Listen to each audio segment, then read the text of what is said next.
Speaker Johnson, Vice President Vance, the First Lady of the United States,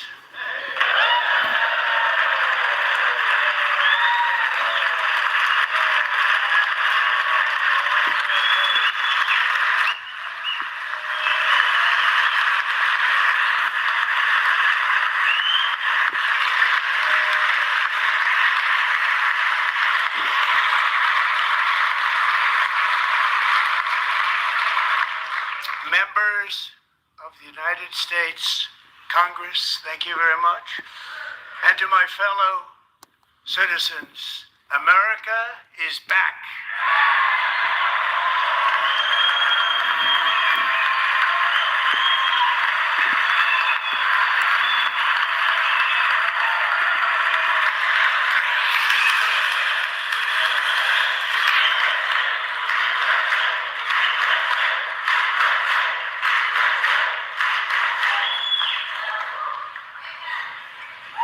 6 weeks ago, I stood beneath the dome of this Capitol and proclaimed the dawn of the golden age of America.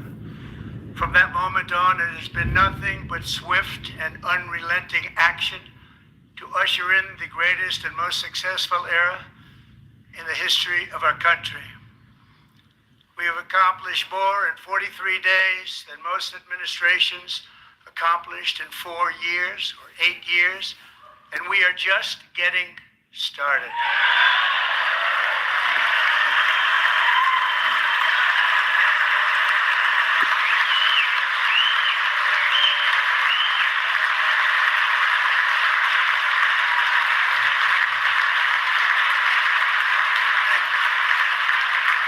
I return to this chamber tonight to report that America's momentum is back, our spirit is back, our pride is back, our confidence is back, and the American dream is surging bigger and better than ever before.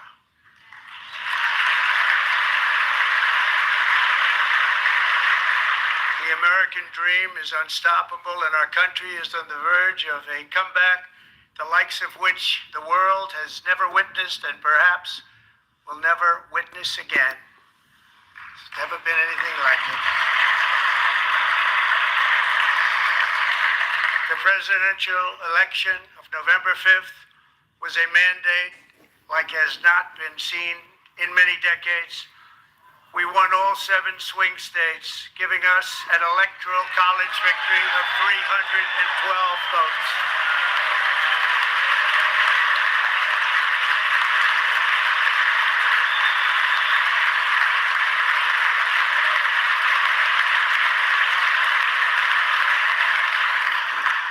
We won the popular vote by big numbers and won counties in our country.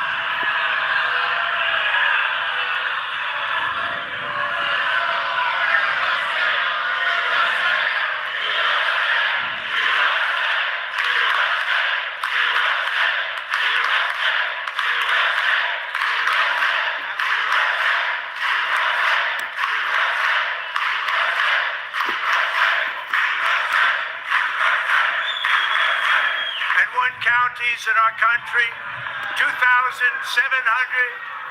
to 525, on a map that reads almost completely red for Republican.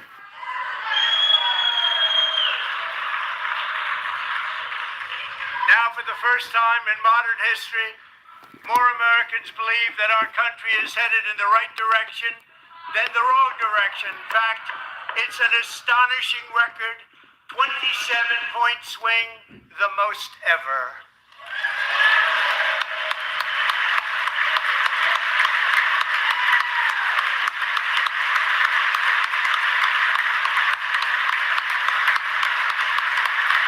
Likewise, small business optimism saw its single largest one-month gain ever recorded, Mr. President. A 41-point jump.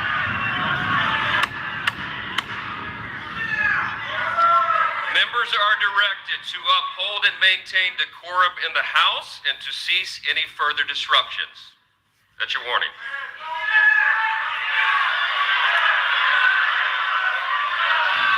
Members are engaging in willful and continuing breach of decorum, and the chair is prepared to direct the Sergeant at Arms to restore order to the joint session.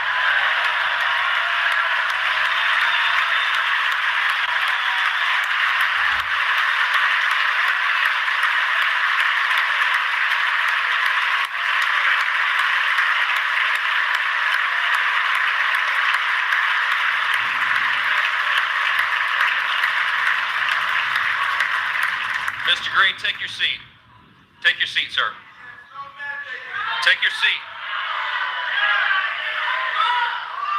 Finding that members continue to engage in willful and concerted disruption of proper decorum, the chair now directs the Sergeant at Arms to restore order. Remove this gentleman from the chamber.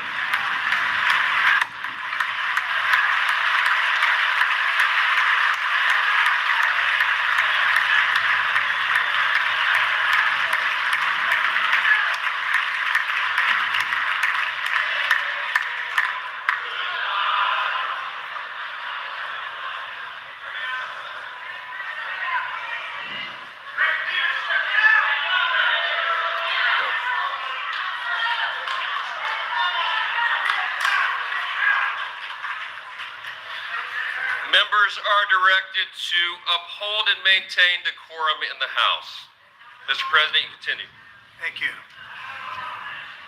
Over the past 6 weeks, I have signed nearly 100 executive orders and taken more than 400 executive actions, a record to restore common sense, safety, optimism, and wealth all across our wonderful land. The people elected me to do the job, and I'm doing it.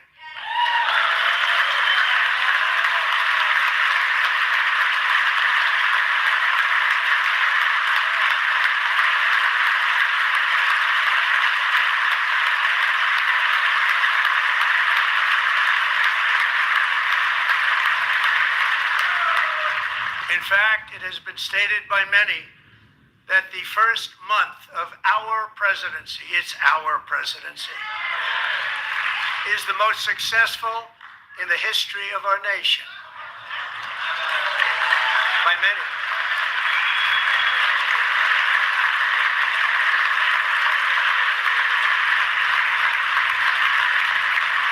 And what makes it even more impressive is that, do you know who number 2 is? George Washington. How about that? How about that? I don't know about that list, but we'll take it. Within hours of taking the oath of office, I declared a national emergency on our southern border, and I deployed the U.S. military and Border Patrol to repel the invasion of our country. And what a job they've done. As a result, illegal border crossings last month were by far the lowest ever recorded, ever.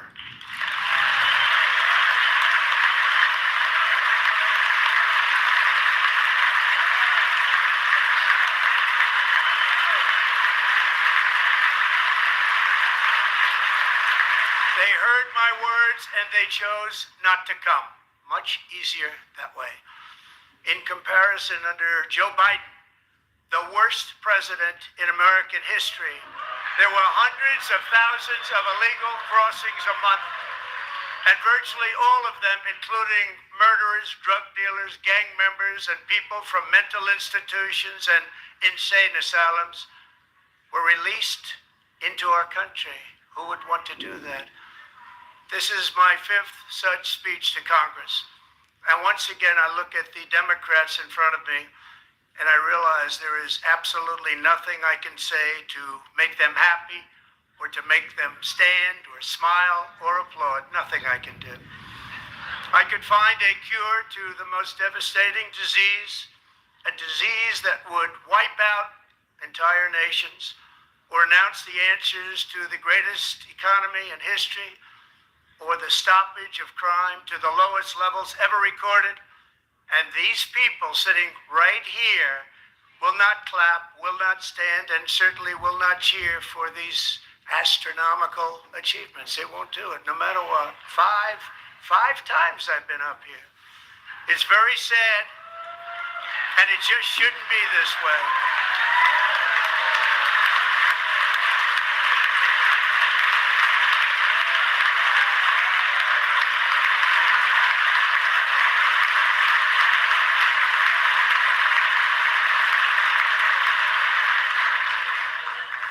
So Democrats sitting before me, for just this one night, why not join us in celebrating so many incredible wins for America? For the good of our nation, let's work together and let's truly make America great again.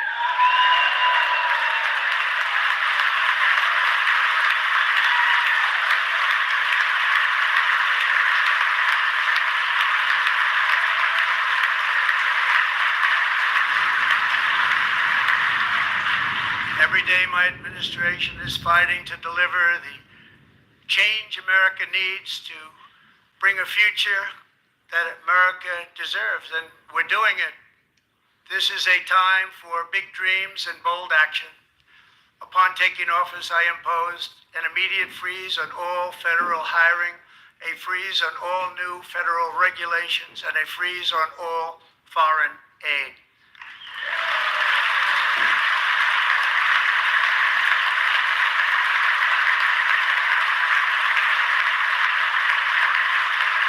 I terminated the ridiculous Green New Scam. I withdrew from the unfair Paris Climate Accord, which was costing us trillions of dollars that other countries were not paying. I withdrew from the corrupt World Health Organization.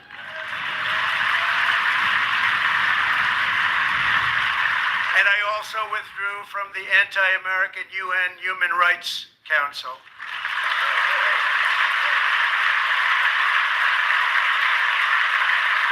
We ended all of Biden's environmental restrictions that were making our country far less safe and totally unaffordable. And importantly, we ended the last administration's insane electric vehicle mandate, saving our auto workers and companies from economic destruction.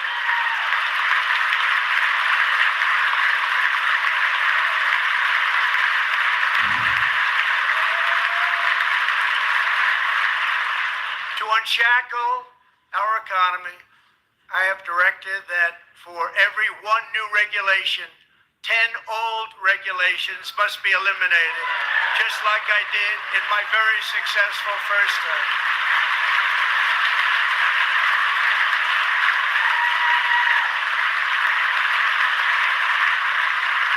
And in that first term, we set records on ending unnecessary rules and regulations like no other president had done before.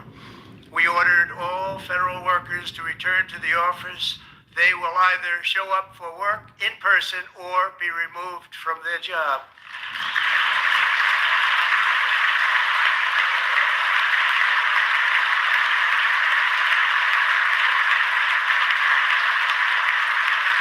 And we have ended weaponized government where, as an example, a sitting president is allowed to viciously prosecute his political opponent, like me.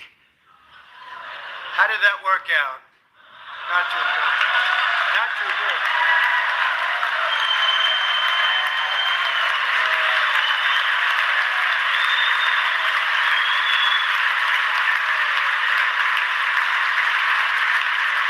And I have stopped all government censorship and brought back free speech in America. It's back.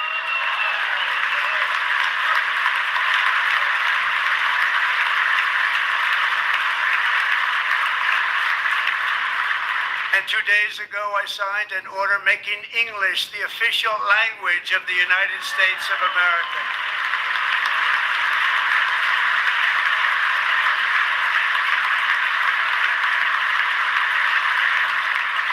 I renamed the Gulf of Mexico the Gulf of America.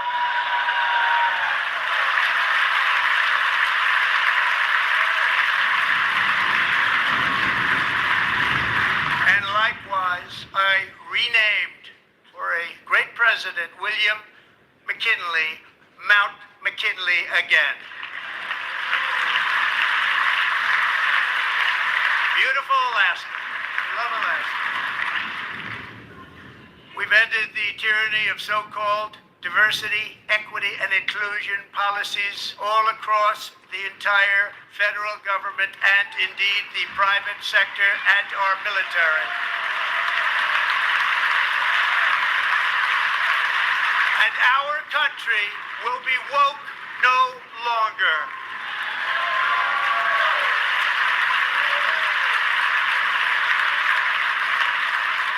We believe that whether you are a doctor, an accountant, a lawyer, or an air traffic controller, you should be hired and promoted based on skill and competence, not race or gender. Very important.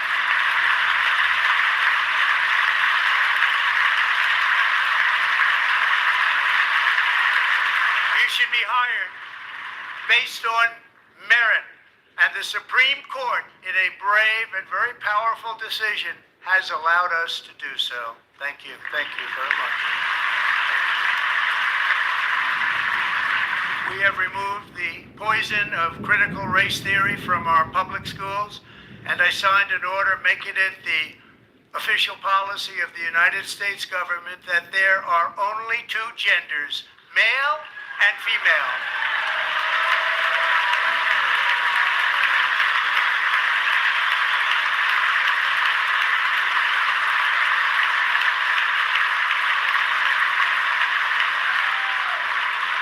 I also signed an executive order to ban men from playing in women's sports.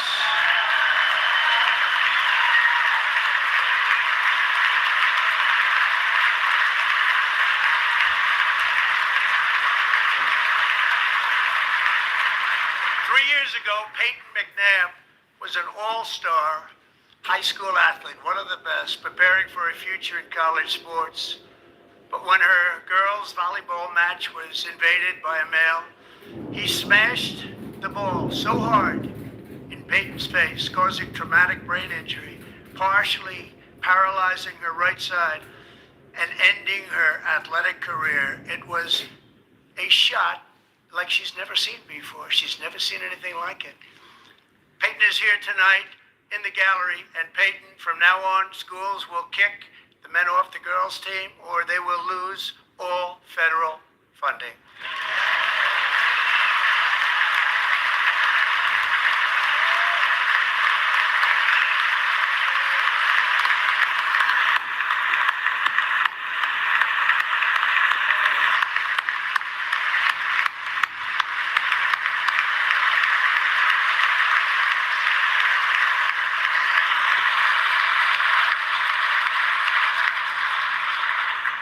And if you really want to see numbers, just take a look at what happened in the women's boxing, weightlifting, track and field, swimming, or cycling, where a male recently finished a long-distance race 5 hours and 14 minutes ahead of a woman for a new record by 5 hours.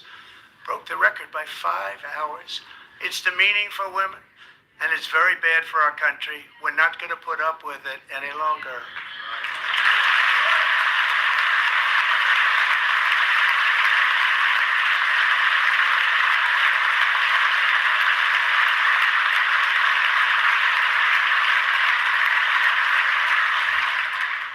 What I've just described is only a small fraction of the common sense revolution that is now begun. Joe Biden especially let the price of eggs get out of control. The egg price is out of control, and we're working hard to get it back down. Secretary, do a good job on that. You inherited a total mess from the previous administration. Do a good job.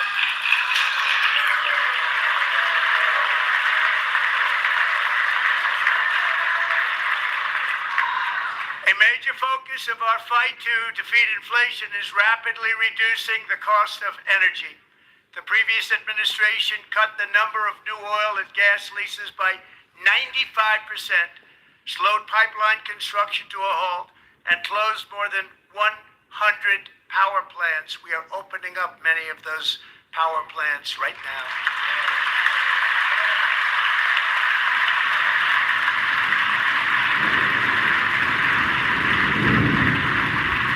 Frankly, we have never seen anything like it. That's why on my first day in office, I declared a national energy emergency.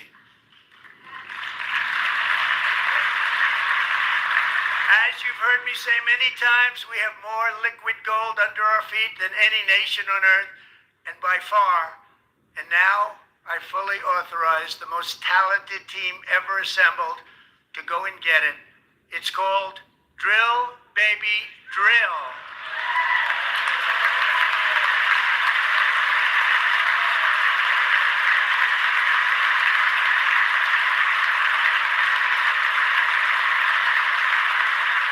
My administration is also working on a gigantic natural gas pipeline in Alaska, among the largest in the world, where Japan, South Korea, and other nations want to be our partner with investments of trillions of dollars each. There's never been anything like that one.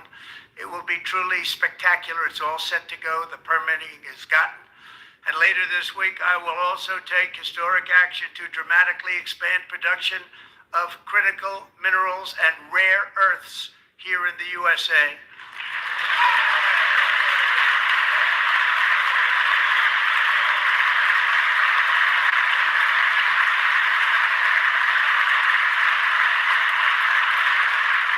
To further combat inflation, we will not only be reducing the cost of energy, but will be ending the flagrant waste of taxpayer dollars.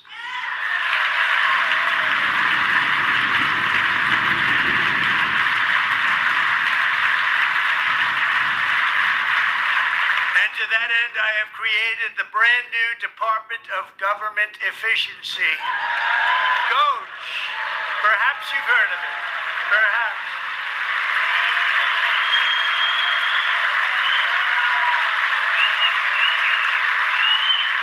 Which is headed by Elon Musk, who is in the gallery tonight.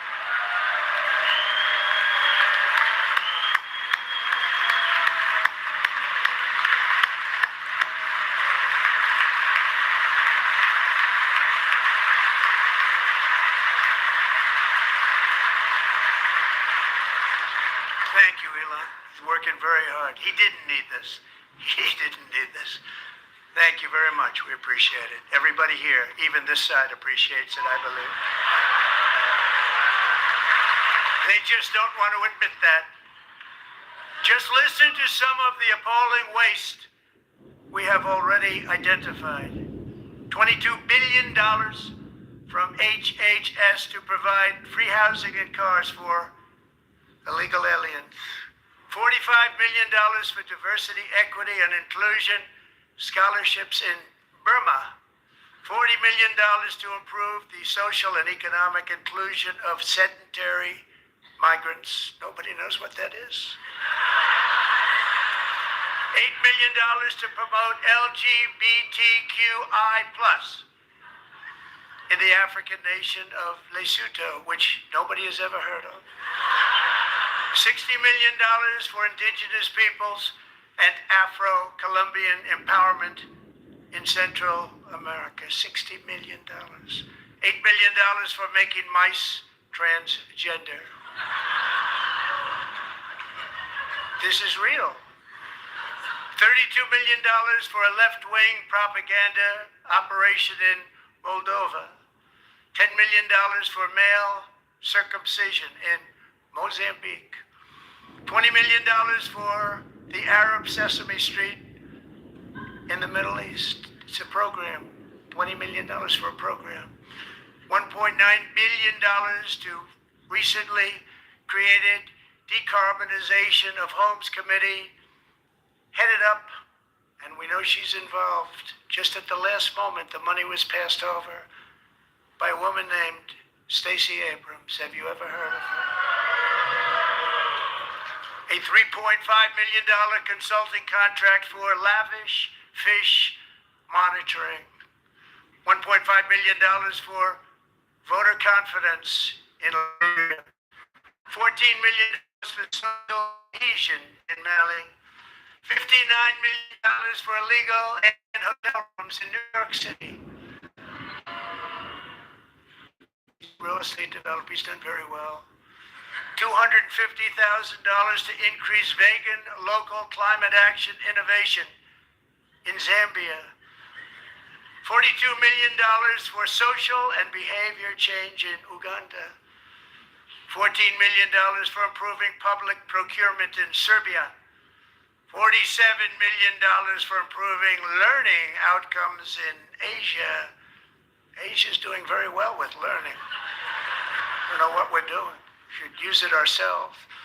And $101 million for DEI contracts at the Department of Education, the most ever paid, nothing even like it. Under the Trump administration, all of these scams, and they're far worse, but I didn't think it was appropriate to talk about them. They're so bad. Many more have been found out and exposed and swiftly terminated by a group of very intelligent, mostly young people, headed up by Elon, and we appreciate it. We found hundreds of billions of dollars of fraud.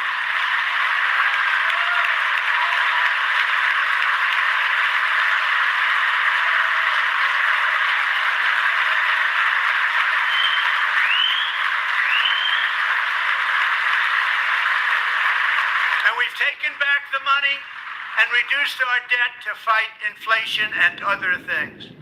Taking back a lot of that money. We got it just in time. This is just the beginning. The Government Accountability Office, a federal government office, has estimated annual fraud of over $500 billion in our nation, and we are working very hard to stop it. We're going to. We're also identifying shocking levels of incompetence and probable fraud in the Social Security program for our seniors, and that our seniors and people that we love rely on. Believe it or not, government databases list 4.7 million Social Security members from people aged 100 to 109 years old. It lists 3.6 million people from ages 110 to 119. I don't know any of them. I know some people that are rather elderly, but not quite that elderly. 3.47 million people from ages 120 to 129. 3.9 million people from ages 130 to 139. 3.5 million people from ages 140 to 149. And money is being paid to many of them, and we're searching right now. In fact, Pam, good luck. Good luck. You're going to find it. But a lot of money is paid out to people because it just keeps getting paid, and nobody does, and it really hurts Social Security. It hurts our country. 1.3 million people from ages 150 to 159, and over 130,000 people, according to the Social Security databases, are age over 160 years old. We have a healthier country than I thought, Bobby.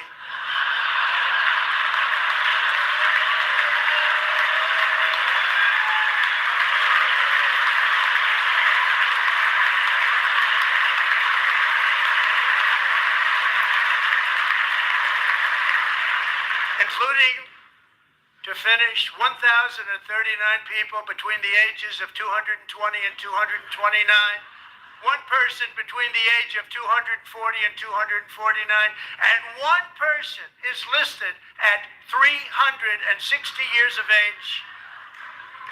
More than 100 years, more than 100 years older than our country. But we're going to find out where that money's going, and it's not going to be pretty. By slashing all of the fraud, waste, and theft we can find, we will defeat inflation, bring down mortgage rates, lower car payments and grocery prices, protect our seniors, and put more money in the pockets of American families.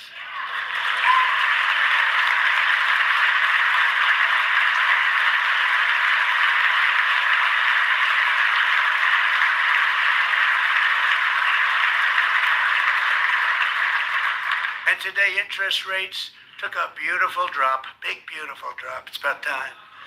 And in the near future, I want to do what has not been done in 24 years, balance the federal budget. We're going to balance it.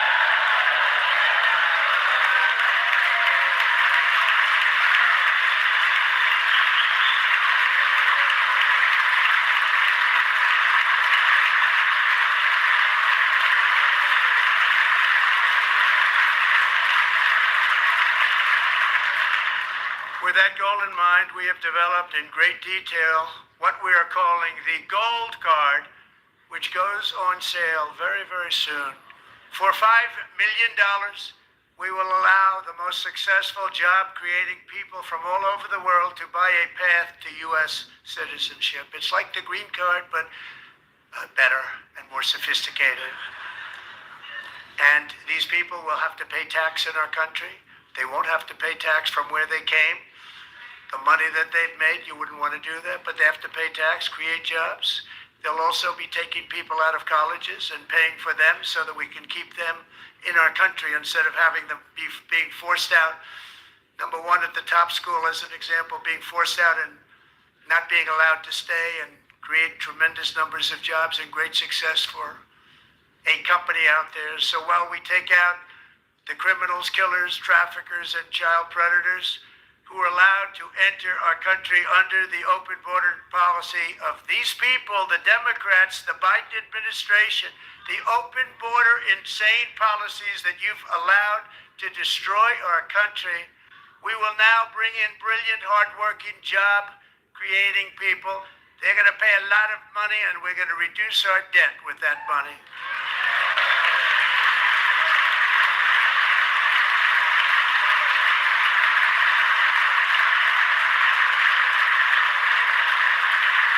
Americans have given us a mandate for bold and profound change.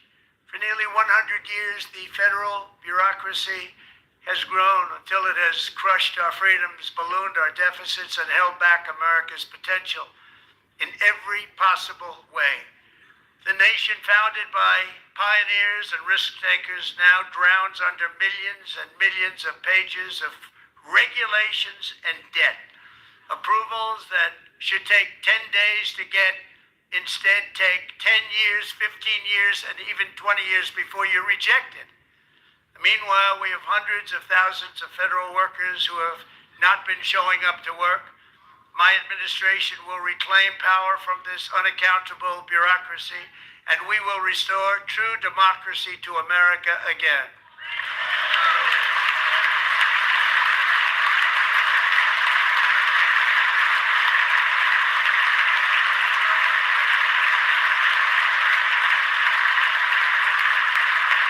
Federal bureaucrat who resists this change will be removed from office immediately.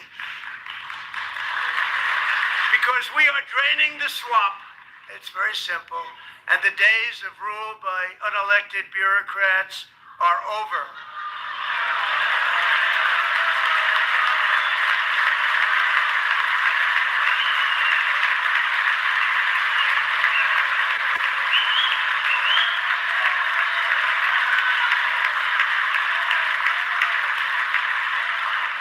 And the next phase of our plan to deliver the greatest economy in history is for this Congress to pass tax cuts for everybody. They're in there, they're waiting for you to vote.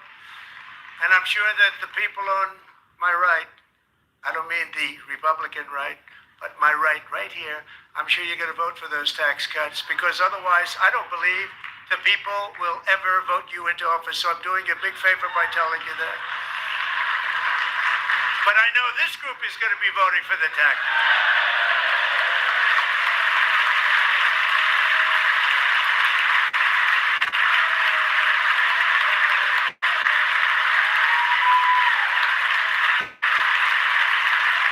Thank you.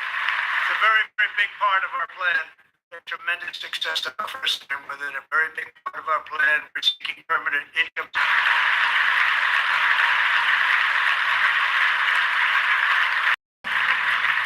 And by the way, we're going to have growth in the auto industry like nobody's ever. Are opening up all over the place. Deals are being made. Never seen. That's a combination of the election win and tariffs. It's a beautiful word, isn't it? That, along with our other policies, will allow our auto industry industry to absolutely boom. It's going to boom. Spoke to the majors today, all three top people, and they're so excited. In fact, already numerous car companies have announced that they will be building massive automobile plants in America, with Honda just announcing a new plant in Indiana, one of the largest anywhere in the world.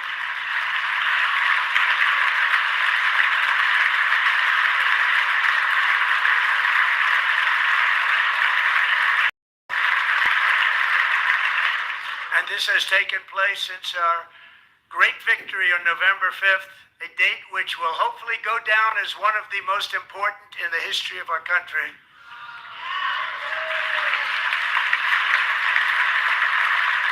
In addition, as part of our tax cuts, we want to cut taxes on domestic production and all manufacturing. And just as we did before, we will provide 100% expensing. It will be retroactive to January 20th, 2025, and it was one of the main reasons why our tax cuts were so successful in our first term, giving us the most successful economy in the history of our country. First term. We had a great first term.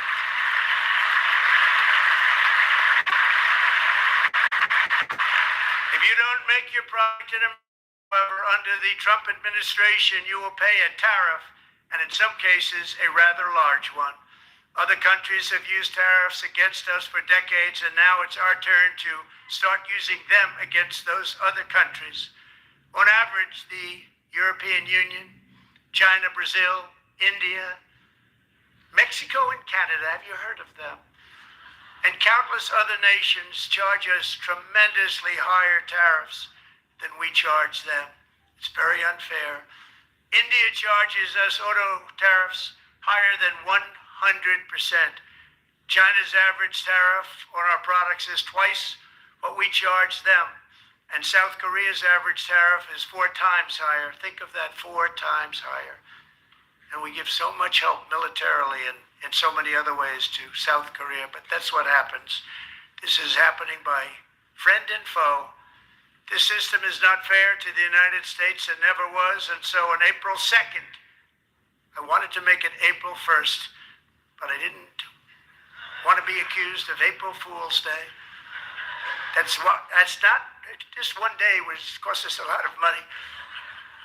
But we're going to do it in April. I'm a very superstitious person.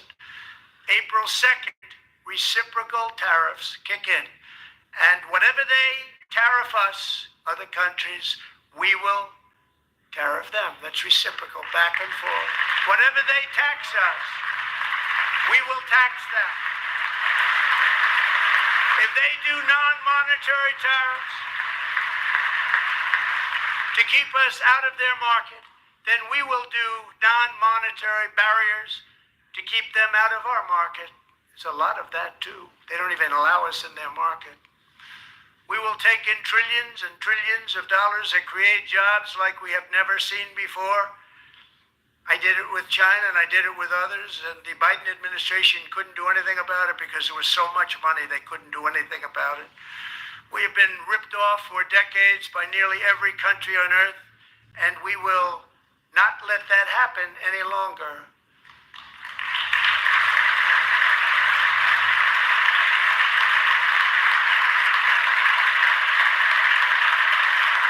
Much has been said over the last 3 months about Mexico and Canada, but we have very large deficits with both of them. But even more importantly, they've allowed fentanyl to come into our country at levels never seen before, killing hundreds of thousands of our citizens and many very young, beautiful people, destroying families. Nobody's ever seen anything like it. They are in effect receiving subsidies of hundreds of billions of dollars. We pay subsidies to Canada and to Mexico of hundreds of billions of dollars, and the United States will not be doing that any longer. We're not going to do it any longer.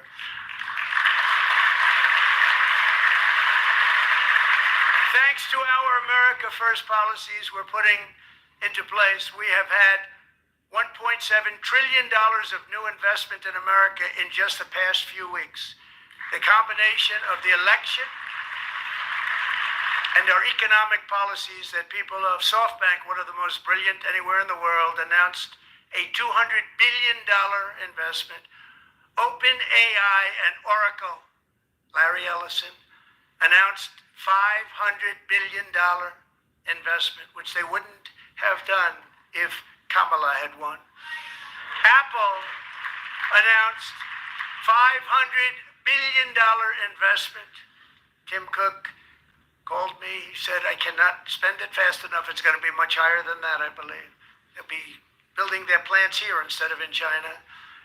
And just yesterday, Taiwan Semiconductor, the biggest in the world, most powerful in the world, has a tremendous amount, 97% of the market, announced a $165 billion investment to build the most powerful chips on earth right here in the USA.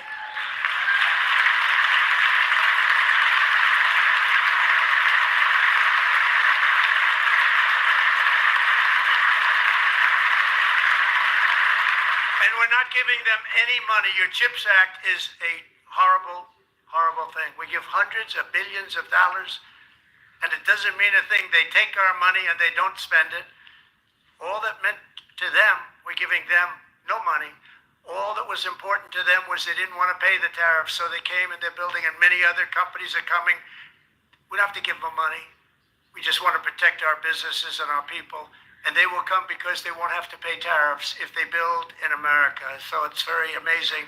You should get rid of the CHIP Act, and whatever's left over, Mr. Speaker, you should use it to reduce debt or any other reason you want to.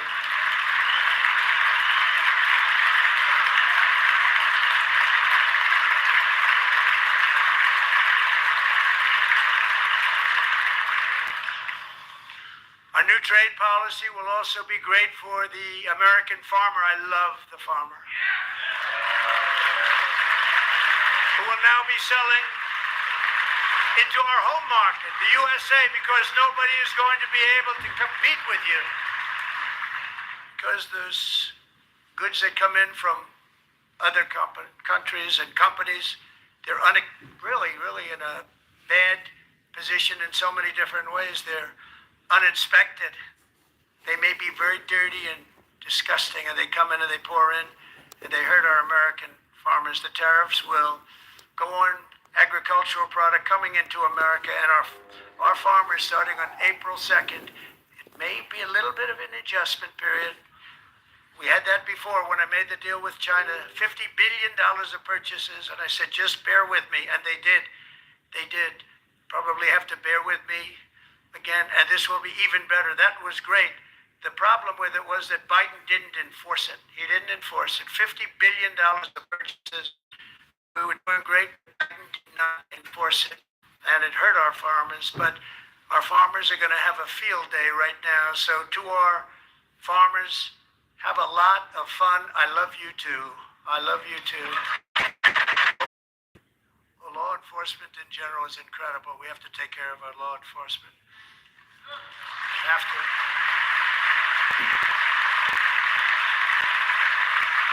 Last year,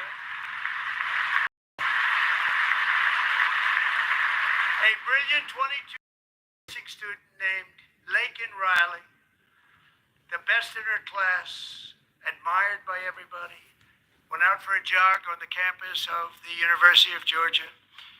That morning, Laken was viciously attacked, assaulted, beaten, brutalized, and horrifically murdered. Laken, stolen from us by a savage illegal alien gang member who was arrested while trespassing across Biden's open southern border and then set loose into the United States under the heartless policies of that failed administration. It was indeed a failed administration.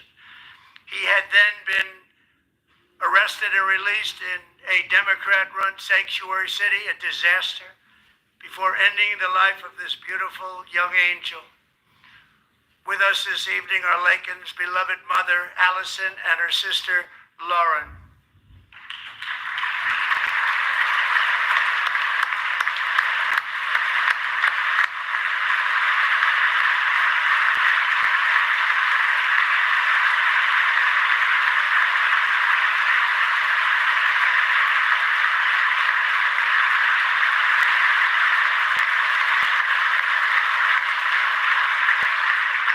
Last year, I told Lakin's grieving parents that we would ensure their daughter would not have died in vain.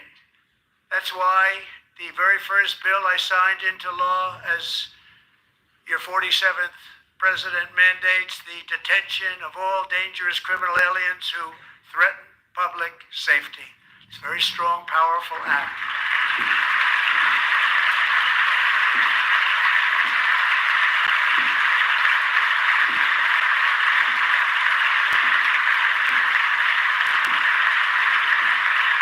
It's called the Lakin-Riley Act. So Allison and Lauren, America will never, ever forget our beautiful Lakin Hope Riley.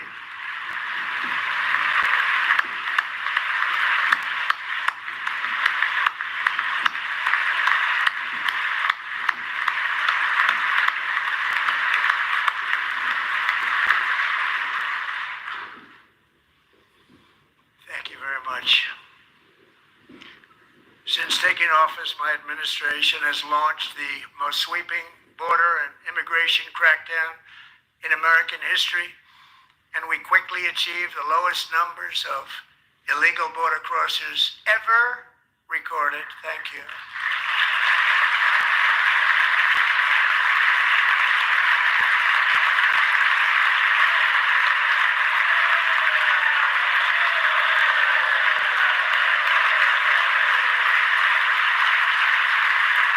The media and our friends in the Democrat Party kept saying we needed new legislation. We must have legislation to secure the border. But it turned out that all we really needed was a new president.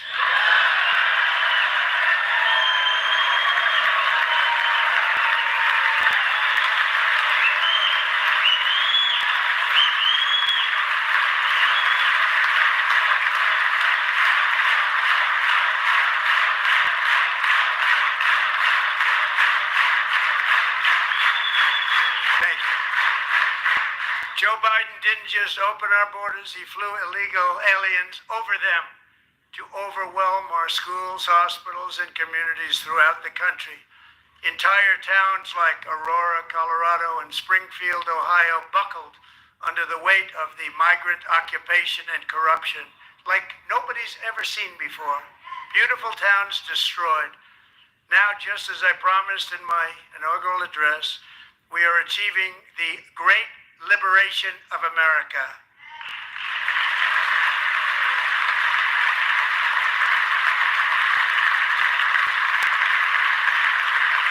But there still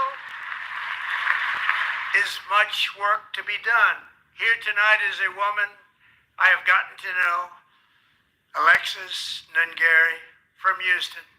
Wonderful woman. Last June, Alexis's 12-year-old daughter, her precious Jocelyn, walked to a nearby convenience store.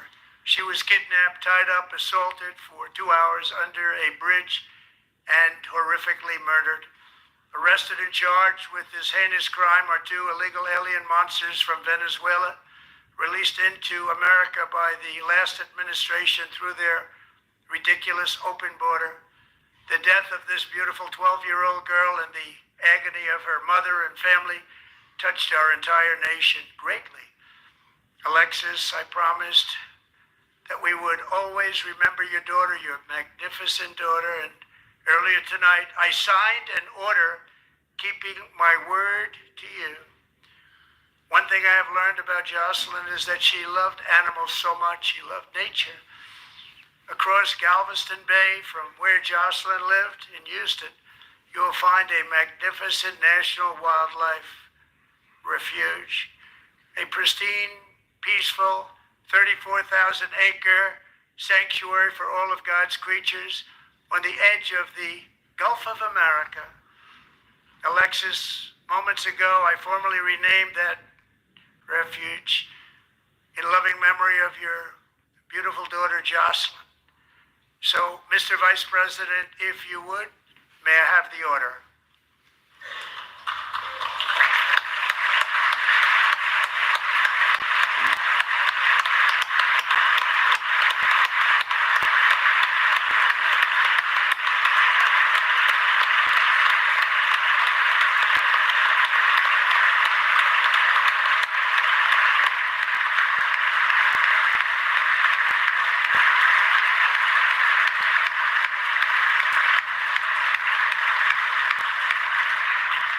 Thank you very much. All three savages charged with Jocelyn and Lakin's murders were members of the Venezuelan prison gang, the toughest gang, they say, in the world, known as Tren de Aragua.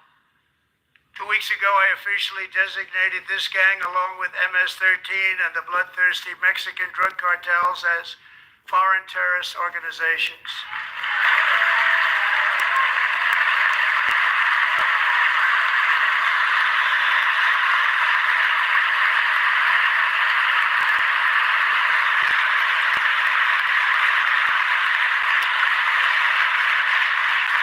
They are now officially in the same category as ISIS, and that's not good for them.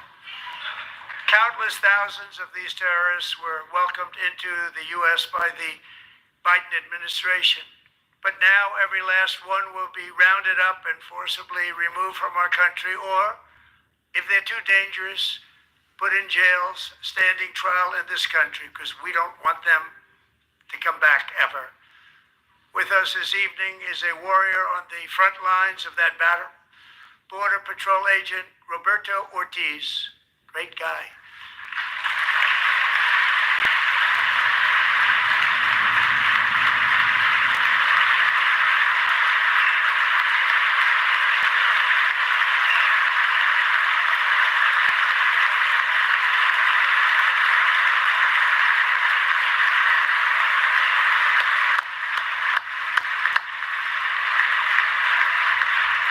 In January, Roberto and another agent were patrolling by the Rio Grande near an area known as Cartel Island. Doesn't sound too nice to me. When heavily armed gunmen started shooting at them, Roberto saw that his partner was totally exposed, at great danger, and he leapt into action, returning fire and providing crucial seconds for his fellow agent to seek safety, just barely. I have some of the prints of that event, and it was not good. Agent Ortiz, we salute you for your great courage and for your line of fire that you took, and for the bravery that you showed. We honor you, and we will always honor you. Thank you, Roberto, very much.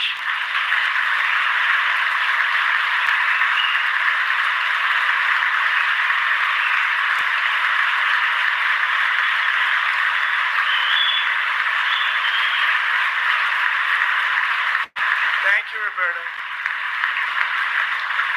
And I actually got to know him on my many calls to the border. He's a great gentleman.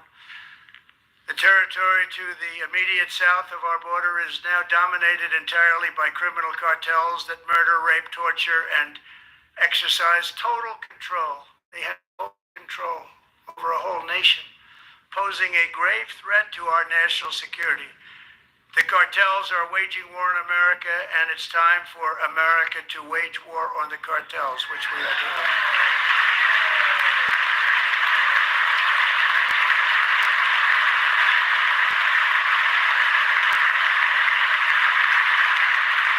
Five nights ago, Mexican authorities, because of our tariff policies being imposed on them, think of this, handed over to us 29 of the biggest cartel leaders in their country.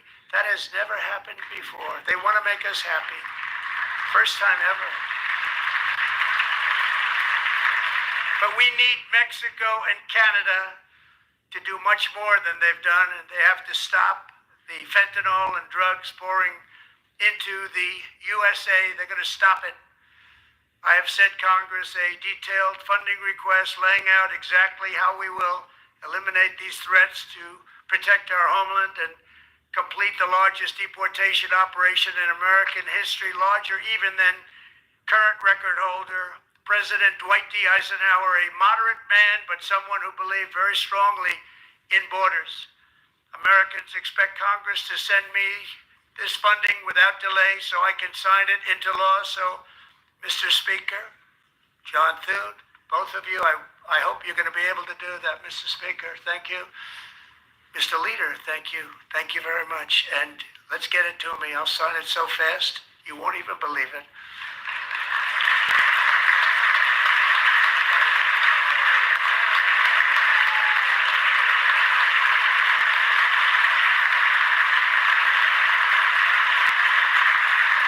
As we reclaim our sovereignty, we must also bring back law and order to our cities and towns.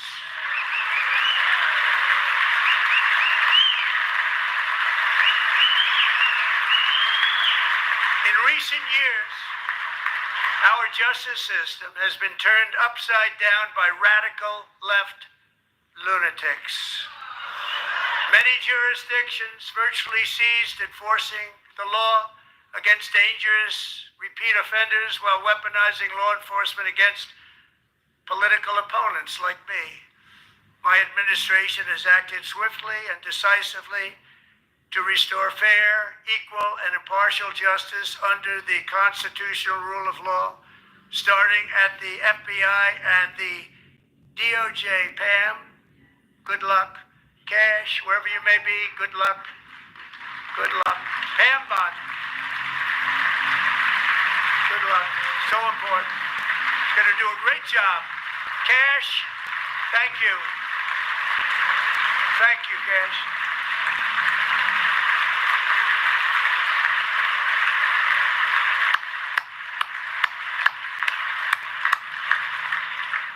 They've already started very strong. They're going to do a fantastic job. You're going to be very proud of them.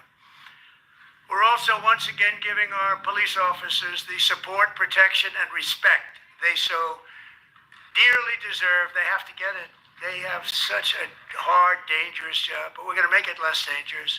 The problem is the bad guys don't respect the law, but they're starting to respect it, and they soon will respect it.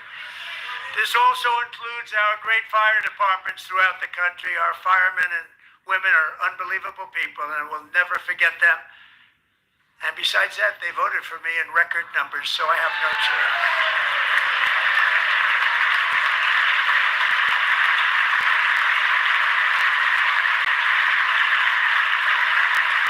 One year ago this month, 31-year-old New York police officer Jonathan Diller, unbelievably wonderful person and a great officer, was gunned down at a traffic stop on Long Island. I went to his funeral. The vicious criminal charged with his murder had 21 prior arrests, and they were rough arrests. He was a real bad one. The thug in the seat next to him, prior arrests, and went by the name of Killer. He was Killer. He killed other people, they say, a lot of them. I attended Officer Diller's service, and when I met his wife and one-year-old son, Ryan, it was very inspirational, actually. His widow's name is Stephanie, and she is here tonight. Stephanie, thank you very much, Stephanie. Thank you very much.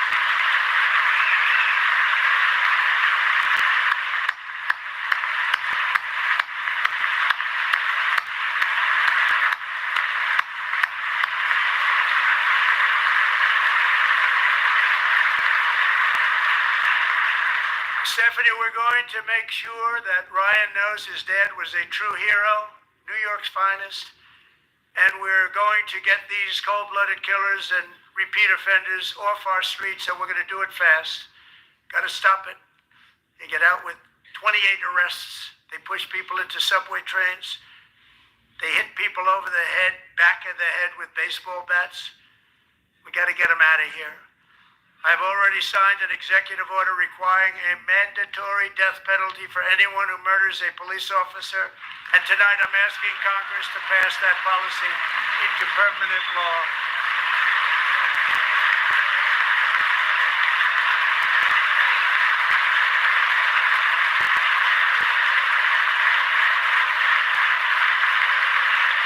I'm also asking for a new crime bill getting tough on repeat offenders while enhancing protections for America's police officers so they can do their jobs without fear of their lives being totally destroyed.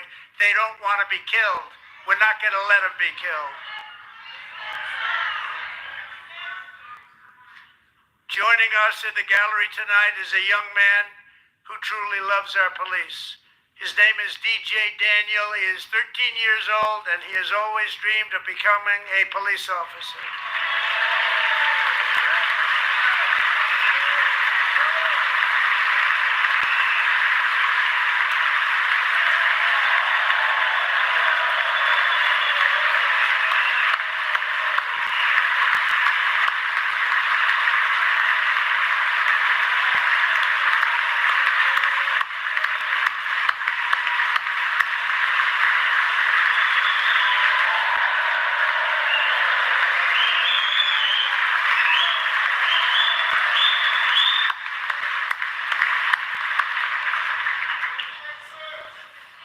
in 2018, DJ was diagnosed with brain cancer.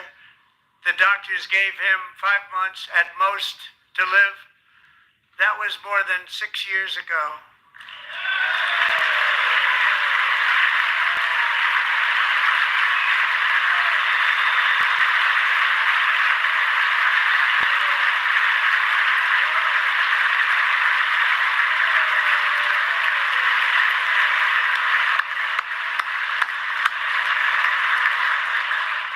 Since that time, DJ and his dad on a course to make his dream true. DJ has been sworn in as an honorary law enforcement officer, actually a number of times. The police love him, the police departments love him.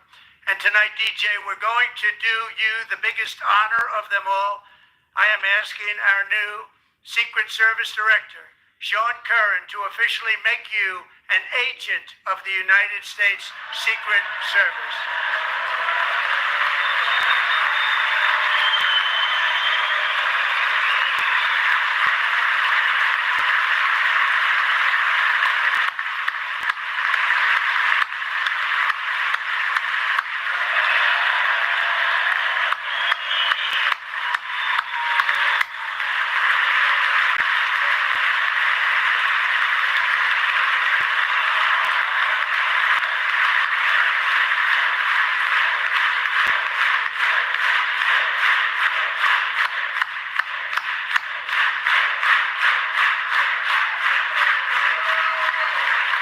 DJ.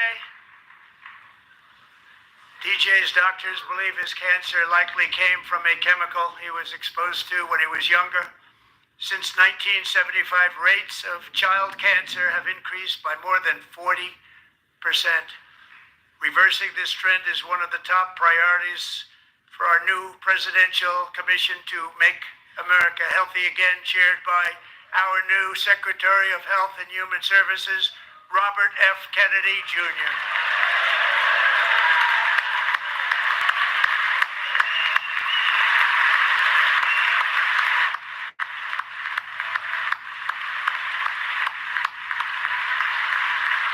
Think of that.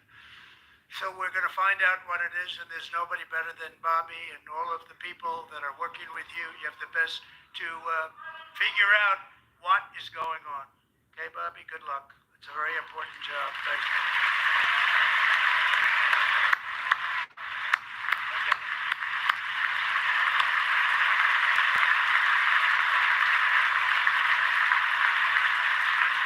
Thank you. My administration is also working to protect our children from toxic ideologies in our schools. A few years ago, January, Little John and her husband discovered that their daughter's school had secretly socially transitioned their 13-year-old little girl. Teachers and administrators conspired to deceive January and her husband while encouraging her daughter to use a new name and pronouns. They, them pronoun, actually. All without telling January, who is here tonight and is now a courageous advocate against this form of child abuse. January, thank you. Thank you. Thank you very much.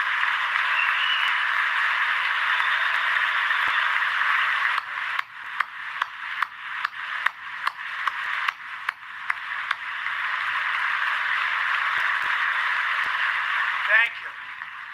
Stories like this are why, shortly after taking office, I signed an executive order banning public schools from indoctrinating our children with transgender ideology.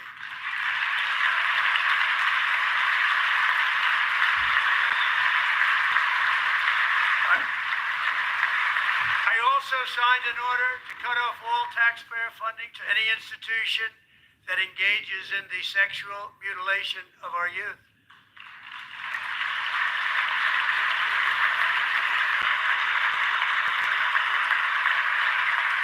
And now I want Congress to pass a bill permanently banning and criminalizing sex changes on children and forever ending the lie that any child is trapped in the wrong body. This is a big lie.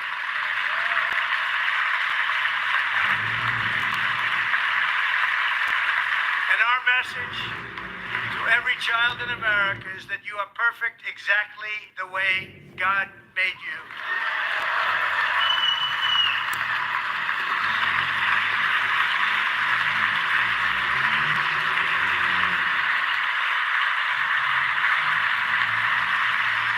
Because we're getting wokeness out of our schools and out of our military, and it's already out, and it's out of our society. We don't want it. Wokeness is trouble. Wokeness is bad. It's gone. It's gone. And don't we feel better? Our service members won't be activists and ideologues. They will be fighters and warriors. They will fight for our country. And Pete, congratulations. Secretary of Defense, congratulations.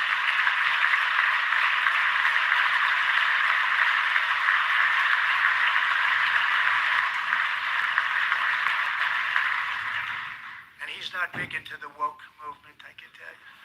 I know him well.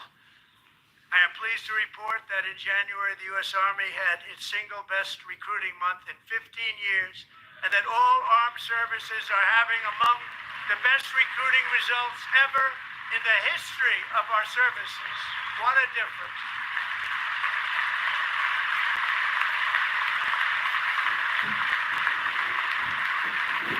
And you know, it was just a few months ago where the results were exactly the opposite. We couldn't recruit anywhere. We couldn't recruit.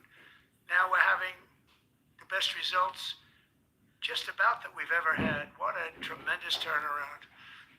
It's really a beautiful thing to see. People love our country again. It's very simple. They love our country and they love being in our military again. So it's a great thing, and thank you very much. Great job.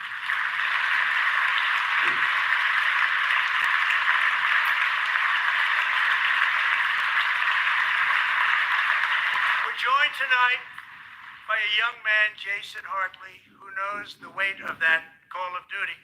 Jason's father, grandfather, and great-grandfather all wore the uniform. Jason tragically lost his dad, who was also a Los Angeles County Sheriff's deputy when he was just a boy, and now he wants to carry on the family legacy of service. Jason is a senior in high school, a six-letter varsity athlete, a really good athlete, they say, a brilliant student with a 4.46, that's good, GPA. And his greatest dream is to attend the U.S. Military Academy at West Point.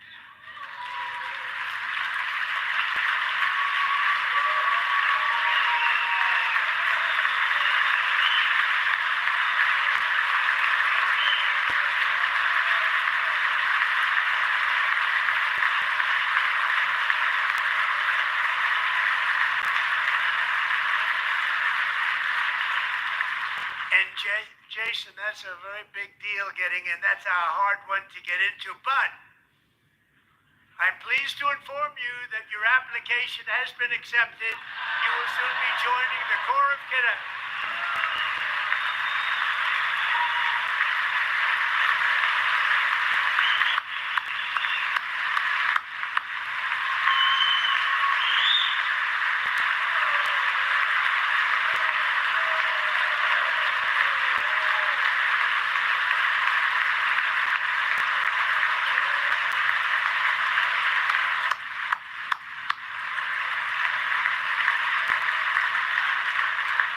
Thank you.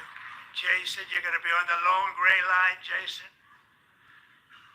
As Commander-in-Chief, my focus is on building the most powerful military of the future. As a first step, I'm asking Congress to fund a state-of-the-art Golden Dome missile defense shield to protect our homeland, all made in the USA.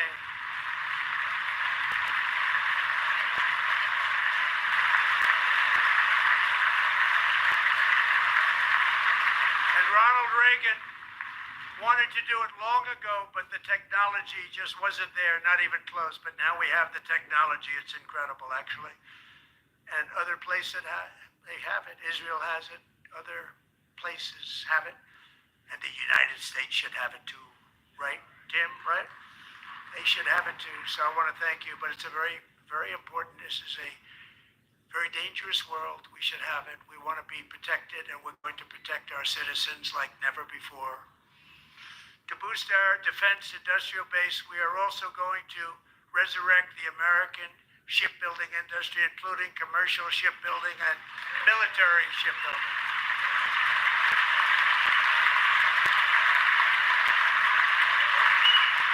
And for that purpose, I am announcing tonight that we will create a new Office of Shipbuilding in the White House and offer special tax incentives to bring this industry home to America where it belongs. We used to make so many ships.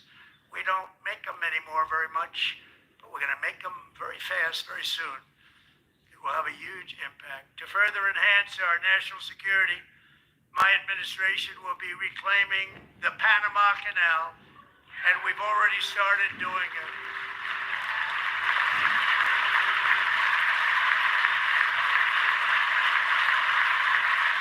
Just today, a large American company announced they are buying both ports around the Panama Canal and lots of other things having to do with the Panama Canal and a couple of other canals. The Panama Canal was built by Americans for Americans, not for others, but others could use it. But it was built at tremendous cost of American blood and treasure. 38,000 workers died building the Panama Canal. They died of malaria, they died of snake bites and mosquitoes. Not a nice place to work. They paid them very highly to go there, knowing there was a 25% chance that they would die. The most expensive project also that was ever built in our country's history, if you bring it up to modern day costs. It was given away by the Carter administration for $1. But that agreement has been violated very severely. We didn't give it to China. We gave it to Panama, and we're taking it back.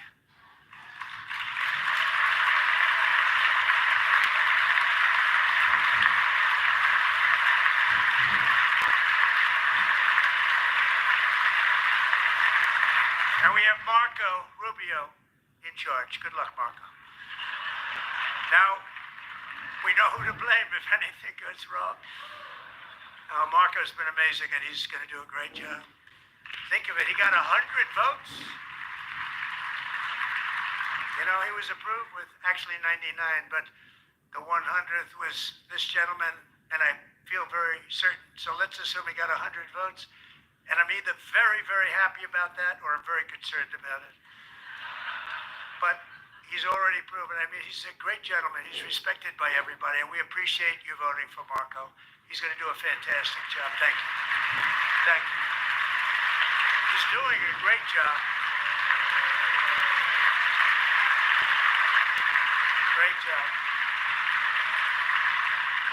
And I also have a message tonight for the incredible people of Greenland. We strongly support your right to determine your own future. And if you choose, we welcome you into the United States of America. We need Greenland for national security and even international security, and we're working with everybody involved to try and get it. But we need it really for international world security. And I think we're going to get it. One way or the other, we're going to get it.